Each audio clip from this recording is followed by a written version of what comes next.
It's been something that I've always thought about. I've had confusion about what is right. I grew up in a pretty Catholic context, so there's a lot of guilt and shame about acting sexually. You're only allowed to do it in the context of marriage with your wife. Exactly. And then if it's not within the context of marriage and your wife, then it's totally bad and everything's bad. You're going down right there. Yeah, man. So it's like a desire we have. A lot of people talk about it as a need we have. It's natural. So it's a natural thing. But the question is then, how do we do it if it's not complete abstinence, because that's not realistic, right, and it's not complete openness, because that's depravity. It's debauchery. Yeah.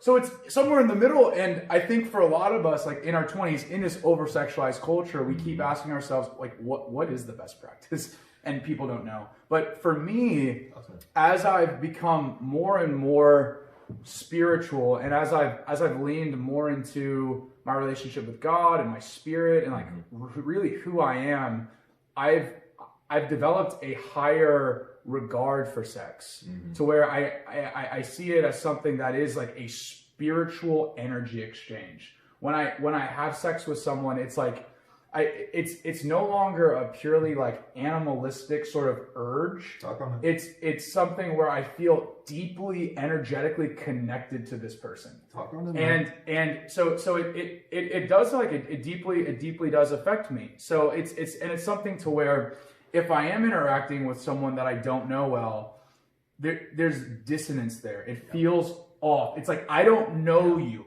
Exactly. Don't even know your last name. See, there we go. And now we are having this huge energy exchange. If you think about it, to physically interact with someone, that is the most intimate that you can be with another human being. There's not another way to connect with a human being outside of that. So it's something to where now I have a huge priority that I place on really knowing the person, to making sure that they are like a good person, a person that I would want to emulate, someone that I would want to energy exchange with. Because if you're just deep, intimate energy exchange with someone who's not good, who's not desiring light, who doesn't share your same value system, who doesn't actually support you and isn't for you, who might, as you mentioned before, be trying to have power and manipulation over you. See, there we go.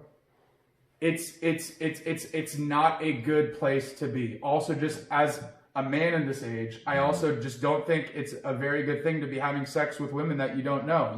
You can put a target on your back. Like women and men, people can be dangerous. They can be evil. They can hurt you. And when you do that, you can open up the door for issues. So I think it's something that deserves care. It deserves a lot of thought for. I agree. And I also think that true enlightenment in this world will not come unless we have a certain level of mastery over our sexual urge. We all have sexual urges, but think about it. Like if you really want to be a man, like if you really want to be the idyllic man, do you want to be like some dog who's attracted to some meat, who has no control over his urges?